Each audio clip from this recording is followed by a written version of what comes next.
엄마 손 약속. 안녕하세요. 엄마 손 약손 신유리 약사입니다. 오늘은 자궁 이야기를 해보려고 하는데요. 이 자궁이 제2의 심장이라고 불릴 만큼 건강에 엄청 중요하다는 거는 알고 계신가요? 이 시간에는 여자들의 평생 건강을 책임지는 자궁 이야기 한번 해보도록 하겠습니다.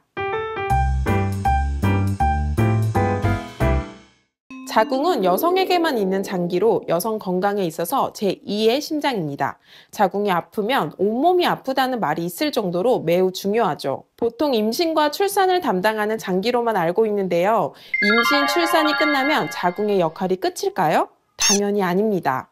자궁은 골반의 중심으로 위쪽에 있는 장기를 받쳐주는 역할을 하기 때문에 함부로 자궁을 적출하시면 안 됩니다. 네, 맞아요. 게다가 자궁 근종은 원래 40대 이상 여성에게서 주로 발견이 되는데 최근엔 20, 30대 젊은 여성들도 자궁 질환으로 고생을 하고 있습니다. 국민건강보험공단이 발표한 자료에 따르면 최근 5년간 자궁 내막증의 연평균 증가율은 8.5%고요. 자궁 근종의 연평균 증가율은 약 10%에 달하는 것으로 나타났습니다. 이 중 20, 30대는 연령별 평균 증가율을 넘어섰고요. 이 증가율이 6.6%에 달해서 주의가 필요한 수준입니다. 가장 흔한 질환으로는 자궁 근종이 있습니다. 자궁에 작은 혹이 있는 질환인데요. 가임기 여성 3, 40대의 20%에서 40%까지 이 질환을 경험한다고 해요. 다음은 자궁 내막증입니다. 자궁 속막 조직이 여러 가지 세균 감염에 의해서 있을 부위가 아닌 곳에서 발육하고 증식하는 증상이에요. 이 외에도 자궁 경부암, 그리고 자궁 선근증, 자궁 탈출증, 이런 자궁에 관련된 질환 발병률이 증가하고 있는 추세입니다. 질환별로 다르겠지만 대개는 골반통이나 복통 자주 생기고요. 또 부정출혈 등이 생길 수 있습니다.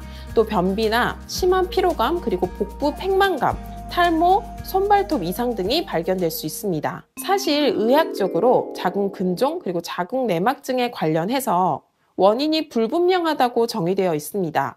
하지만 많은 전문가들은 자궁에 독소가 쌓여서 자궁 질환을 일으킨다고 말하고 있습니다. 자궁에 독소가 쌓이는 경로 한번 알려드리도록 하겠습니다. 첫 번째는 환경 호르몬이에요. 환경 호르몬은 제노에스트로겐이라고 하는데 에스트로겐은 아니지만 체내에 들어와서 마치 에스트로겐과 비슷한 작용을 해서 제노에스트로겐이라고 부릅니다. 플라스틱뿐만 아니라 샴푸, 바디워시, 향수, 화장품에도 환경 호르몬이 아주 가득하죠. 실제로 암 조직을 떼어서 살펴보면 샴푸 향이 난다고 해요. 얼마나 여성 건강에 해로운지 짐작이 가시죠? 두 번째는 중금속, 농약, 그리고 다이옥신과 같은 잔류성 유기화학 물질인 팝스입니다. 이 성분들은 에스트로겐을 분해할 때 필요한 시스템을 손상시키고 활성산소를 만들어서 자궁에 염증을 유발하죠. 세 번째는 스트레스입니다. 참 뻔하지만 정말로 건강을 해롭게 하는 것이죠. 스트레스를 받으면 부신해서 코티졸이라는 호르몬이 과도하게 분비가 되는데요. 이 호르몬을 만드는 원료가 프레그놀론인데 이 원료는 여성 호르몬인 프로게스테론의 원료이기도 해요. 코티졸을 과하게 만들면 상대적으로 프로게스테론이 덜 만들어지고 결국 어떻게 되겠습니까? 에스트로겐이 우세해집니다. 적절한 에스트로겐은 여성 건강에 반드시 필요하지만 필요 이상의 에스트로겐은 자궁의 독소로 작용이 됩니다. 아닙니다. 실제로 임신을 방해하는 근종은 10% 미만입니다. 태아의 착상을 방해하는 쪽에 근종이 생기면 임신 전에 어쩔 수 없이 수술을 하고 임신을 시도하는 것이 맞겠죠. 근종 수술을 했다고 해서 무조건 제왕절개를 해야 하는 것은 아닙니다. 자궁 근종 수술을 할 때 출산 시 제왕절개의 여부가 결정됩니다. 보통 자궁경 수술을 할 경우에는 자연분만이 가능하고요. 복강경이나 개복 수술을 하신 분들은 자궁 파열이 있을 수 있기 때문에 대부분 제왕절개를 권하고 있습니다. 자궁 케어는 첫 생리를 시작할 때부터 시작되어야 합니다. 그리고 폐경, 완경을 겪을 때마다 그에 맞는 자궁 케어가 각각 이루어져야 합니다. 과잉 에스트로겐이나 환경 호르몬들은 간에서 해독돼서 체내에서 소변과 대변으로 배출이 됩니다.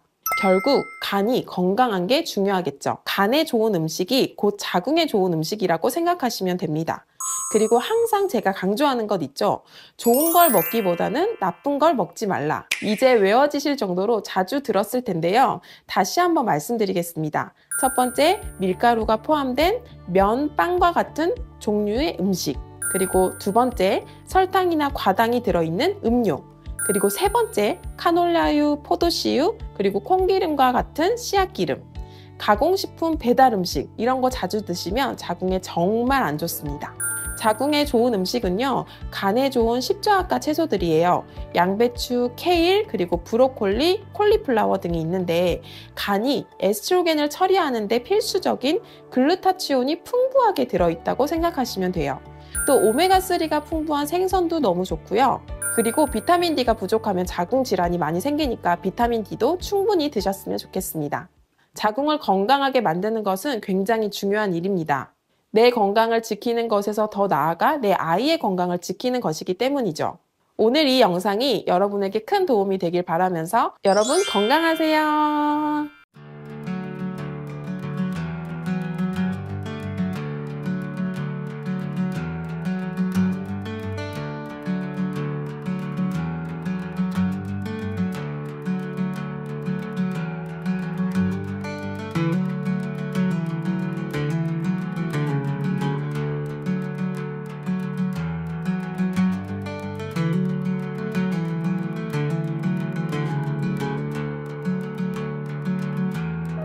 영상이 좋으셨다면 구독, 좋아요, 댓글, 알림 해주세요.